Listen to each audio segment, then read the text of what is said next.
People ask me why Airbnb.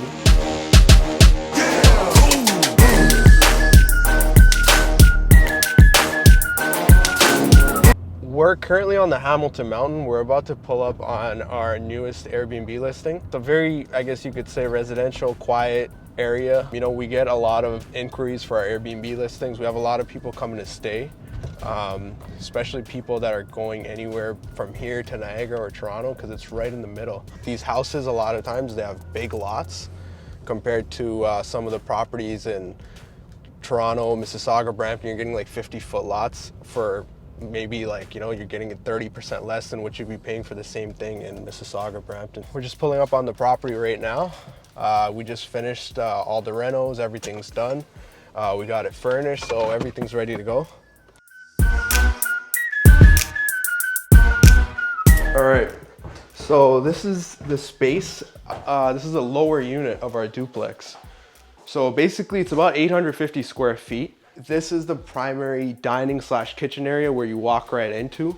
Everything else, we kind of laid it out. So you walk into the center, that's where everyone gets together. And then all the bedrooms are in the corner of the house. There's one over there, one in that corner, one in that corner. So about this space, it wasn't big. We had to make it work because remember, we're probably gonna be hosting about 4, maybe 5 people in here. In terms of the kitchen, we had to get the dishwasher, get the stove in here, because, you know, guests a lot of times they get lazy, they don't want to wash dishes, so you got to give them that option for the dishwasher.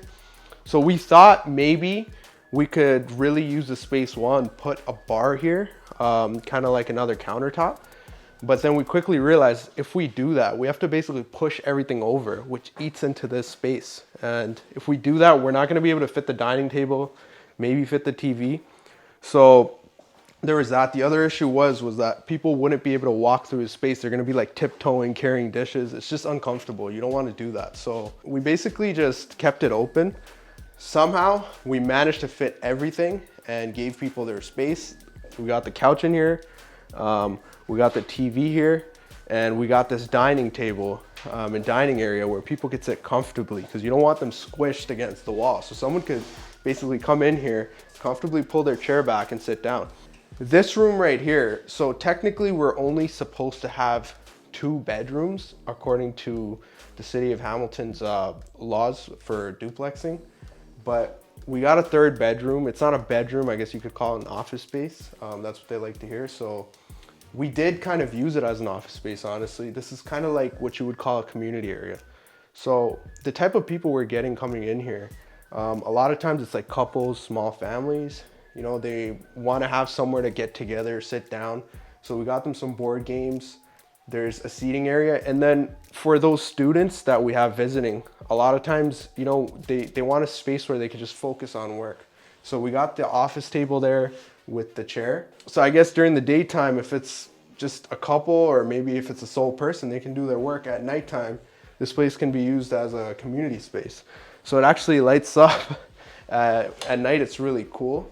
You got the good vibe sign. There's some LED lights. So it's just a good atmosphere for people to get together. Now we have 2 full bedrooms in here. So this is one of the bedrooms. It's just a regular bedroom with a closet. So we always like to go with just clean white sheets and just accent pillows and some paintings. And obviously this throw. This is the other bedroom. Now this is the cool thing about this one is I would say this is probably going to be used the most because it actually has ensuite access to the bathroom. So this one basically has direct access. A lot of times when we have couples staying, you know, obviously they just use 1 bedroom. So this is like just a really cool way for them to just have their own little space and not have to leave the room. And the bathroom, honestly, the contractors, they did really well. We did all porcelain tile on the floor around the shower. And then we always like to throw this signature LED mirror in. So it has LED lights and it's anti-fog. So it turns on with this switch. It's pretty cool. It's a nice little touch. All right, so in terms of numbers, if you want to know what we basically got this property for, what we got back out of it, how much we spent on the furnishing, I'm going to go over some of that stuff. So basically we picked up this property last year. Things were pretty hot. It was around March. Anyone who remembers, the market was crazy from December to March. So we got it at around 660. It is a duplex conversion, so we spent quite a bit of money. We spent about, I want to say 100K downstairs. Upstairs, we got lucky. We spent around 10K, which to be honest, like I thought we were gonna spend a little bit more, but you know, everything worked out. This is the thing with real estate right now. So you think you're gonna get a certain number, but you know, things just keep going up. And that's what happened this year as well. So we refinanced in December. We thought we were gonna get low eights, but we were able to get 850. Which was amazing. So we got a lot of our capital back, not all of it. So if you're wondering what strategy we used, it is the buy, renovate, refinance, which is also known as the BRRRR. But we took it a step further and we did the Airbnb model along with it. So in my opinion, those two things together, they make the perfect strategy, because not only are you getting your capital out, but you're not only getting a little bit of cash flow, you're getting basically double the cash flow you'd expect from a regular rental. But obviously it comes with its own, I guess you can say, problems. If you want to get into this space, first and foremost, just understand it is a business, right? It's just like anything else. If you open up a restaurant, you got to do some management, you got to do some homework, see what's going on in your area. Are other people doing this? What are they doing different? What makes you different? Why is your property a good fit? The best way is look at your competition, do some research. A lot of the major cities in Ontario, 100% you can do Airbnb. People ask me why Airbnb. Some people were curious as to why go down this route versus doing the long-term rental.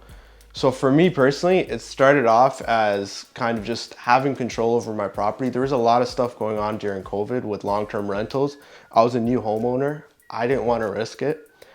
It started off as that, but obviously it got a little deeper. Like once I got into it, you know, I got my wife involved as well, and we started doing things together. We looked at Airbnb. Obviously the cash flow was good. You know, there was like a design element, which was kind of like the creative part. It was fun. And yeah, having control over the property. The other property, which we have both of our listings live, they're occupied right now. We actually have the potential of doing a tiny house. If I have long-term rental tenants there, honestly, I highly doubt they're gonna be happy with people digging up the ground and building up a new tiny house. Right now with my Airbnb listing, I can be fair. I just basically have to turn off the listing, get the development plans ready, and then, you know, we could basically put shovels in the ground when we're ready. So that's what it was initially. But once we got into it, we decided to basically treat it like a real business. I consulted some people. You know, I don't think I'm a genius. There's a lot of information out there. It's free. So I studied a lot of the information. My wife did as well. It worked out well for us. We're doing well in terms of cash flow. Honestly, I would continue to do it because I see what problem it addresses, which unlike other properties like long-term rentals, there's long-term rentals and there's really short stays, but nowadays Airbnb addresses another problem, which is, I guess, short to medium length stays, which is, I guess you could say, a month or longer. There's students coming here, you know, there's immigrants. Those people can't get a long-term rental for a year. They don't need it. They might need to move. They got to figure things out. So I actually like being a part of that solution. So that's why I'm in it. I believe in the product itself, not just Airbnb, but short-term rental. Airbnb obviously is just a platform. How do you do well on Airbnb? All right, so I'm gonna tell you something, right? So this thing is a business, like I said. Now I'll tell you exactly what I mean when I say that. So when I'm looking to put up a listing and manage the listing, this is what I do. I look at all my competition. I see what they're doing, what they're offering, what their rates are. And I try to provide the best value at a very competitive rate. And not only do I do that in the beginning, I'm doing that every 2 weeks. I'm going online, I'm checking the listings, I'm seeing who's popping up, who's new, what the guys that are existing, what they're doing. So if you're trying to get into the space and you're my competition, just know this is what you're gonna deal with. So you better come with that same energy. That's basically what you gotta do to do it really well. I'm not saying like right off the bat, you gotta go crazy, but just do your due diligence, treat it like a business, get professional photography, get modern furniture, basically have good amenities, have laundry, Look at the listings around you. There's Superhosts, that's what we did. In terms of occupancy, a lot of people want to know, are you getting booked up? I've heard, you know, people have 50% occupancy. Some people aren't booked up. So here's the thing. That's fine, but that's other people, right? That's their listing. Maybe it's a vacation rental. Maybe people don't go there in the winter. You gotta understand where we're at. We're in Hamilton. This is right in the middle of Toronto and Niagara, right by the QEW. There's people coming here. They work in Toronto. They're immigrants. They can't find a place in Toronto. There's a shortage of rentals right now, like an all-time low shortage. So we price ourselves well for those longer stays, those monthly stays. We price ourselves well for weekly stays. When the holidays come, we try to be competitive. And obviously we have a 2-night minimum. So, you know, like we're basically hitting every area without complicating things too much. But you just gotta kind of play around with it and make sure you're a problem solver. That's what you really are. You're a business owner who's solving problems. So if there's people looking for a month-long stay, your place is a good option. It's competitive with the long-term rentals, but they don't have to sign a 1-year lease. So that's how we get our occupancy. I'm at 85% plus, which isn't very common, but from what I'm seeing, people who are pricing their places well and they're following a good strategy, they're able to achieve that in any major city. So in terms of cash flow, this is another thing people are really curious about. This is the juicy part. So long-term rental duplexes in Hamilton usually cash flow anywhere between 500 to 700. Nowadays even more because the rents are so high. For us, Airbnb, both listings together, I mean, all expenses accounted for. I mean, CapEx, the vacancy, taxes, utilities, obviously because we pay all the utilities, we still get about 14 to 1500. And you know, that's usually our average. Monthly, we get about 5K plus. So once I deduct all my expenses, I'm getting about 14. I can get more, but I try to be conservative with my numbers. Like I said, you get what you put in. So yes, the cash flow is really high, but you got to put in the work, right? You got to manage it. And once you create good systems for it, it's not as hard, obviously, but that's kind of what you're doing. You're giving something and you're getting something back, right? You're doing a lot more work, management, and you're getting more cash flow. Can you Airbnb in your area? It's a good question. Honestly, most areas, they've either implemented some policy to target Airbnbs. Some have been somewhat friendly. They're allowing it.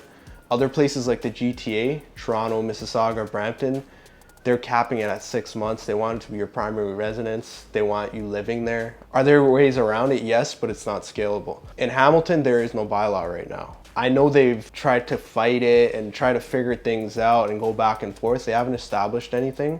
Most cities like Hamilton, they are gonna get a bylaw at some point. So do your due diligence. If there isn't a bylaw, you can call the city.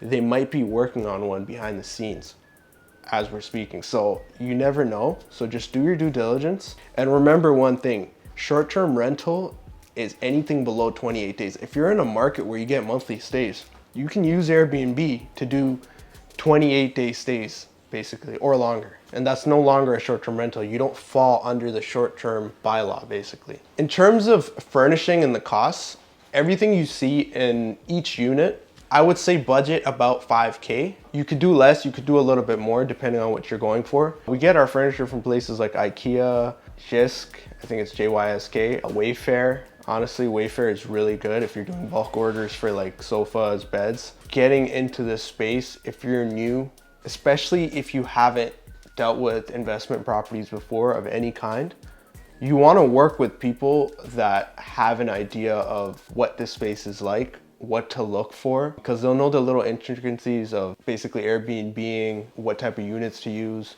what's a good fit, you know, what will get you the most for your money. So if you're gonna work with someone, especially an agent, make sure they understand the space. You don't want someone like who does long-term rentals. Long-term rentals are great. It's a different strategy, but you need to understand this space and how you can get the most out of it. So work with someone who understands it. Maybe ask them if they've done Airbnb, if they have experience with it. And if they have their own space, maybe get them to show you it. That's what I do, right? With my clients, I'll bring them here. Be like, take a look at this space. This is what it's like. This is what you're working with. This is what you want.